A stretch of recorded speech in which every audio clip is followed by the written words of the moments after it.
I've had a love-hate relationship with the comp proam community for several years now. I've always been a proam player, but didn't truly start playing comp proam until NBA 2K23.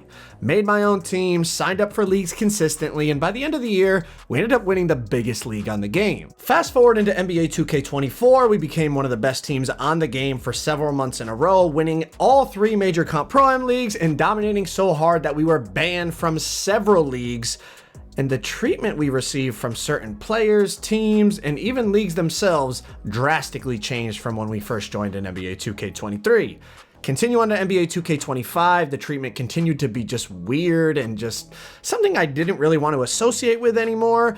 And before even halfway through 2K25, pretty much stopped playing leagues altogether except for the one-off tournament here or there. But with NBA 2K26 just dropping and me having a ton of fun on it, I haven't even considered going into the money tournaments, money leagues. I've just been playing the game, enjoying it, trying to figure out what builds I really like playing on, what animations I like, etc., just enjoying the game with my friends.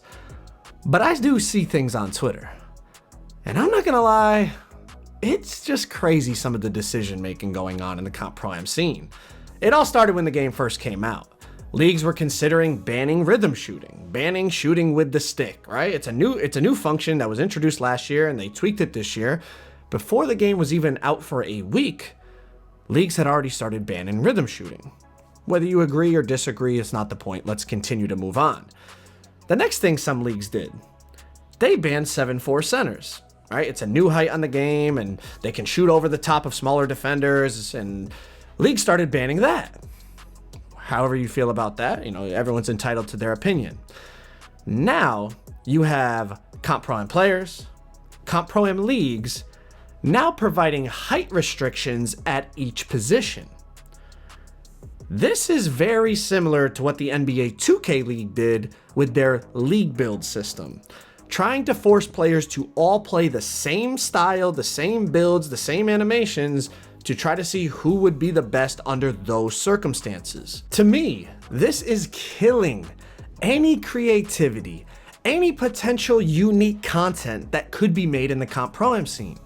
Why would you force every player to play the exact same style? They say styles make fights, but if every style is the same, you're watching the same thing every single game, every single series, every single tournament, every single league. It gets very boring very quickly.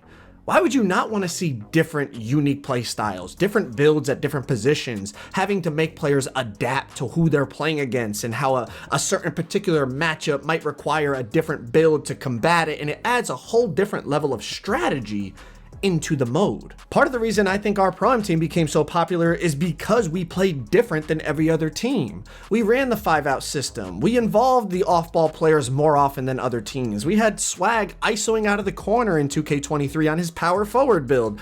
We had players playing the traditional positions, but in a non-traditional way, making it more unique. Think back to wagers, back in NBA 2K20 COVID times. It was so interesting to see, could Ticino play on his little shot creator and take down a big 7-3 post scorer? Or could somebody running a double ISO playmaking glass cleaner lineup take down a sharpshooter running pick and roll? It's not just the skill and the names of the players, but the different styles add a level of uniqueness and a level of entertainment that they are sucking out of the comp proam community.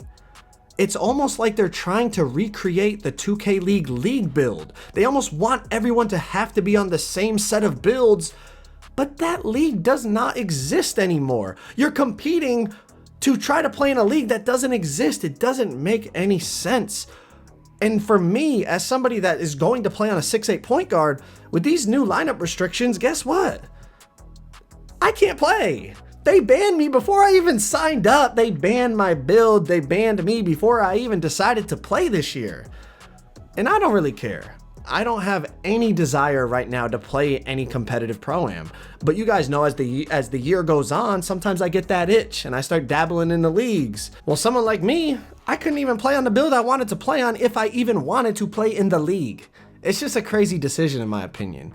The game has not been out for even a month and we've already banned multiple new gameplay features, multiple heights. You're forcing teams to play on certain heights at each position.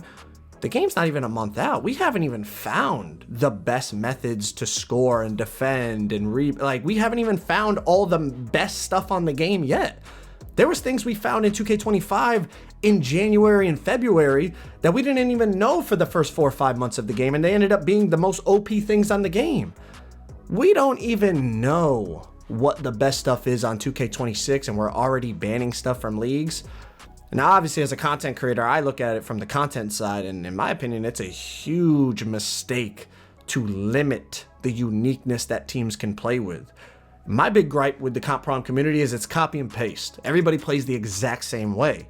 So for me as a content creator going in there, it was super fun to try to play a different way and kind of take down the quote unquote meta.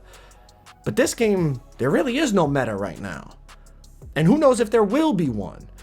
They talked about before the game came out, they wanted build diversity and playstyle diversity. However you want to win, you can go out there and win if you become good at it. If you want to do layups, you can. If you want to be a dunker, you can. If you want to be a three-point shooter on a small build or a tall build, or however you want to play, if you want to get into that midi, everything is effective essentially. And they executed that. You can win on this game however you choose to play.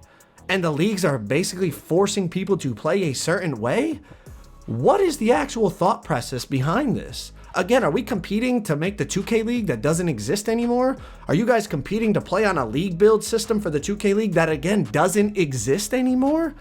It makes no sense. You guys are killing your own viewership. You are killing the interest in your leagues by limiting what the people in your league are allowed to do. One of my most successful and entertaining videos this year in 2K26 was a ranked pro-am game against a team that ran 3 7-4 stretch bigs, a 7-foot center, and a 6-8 lockdown.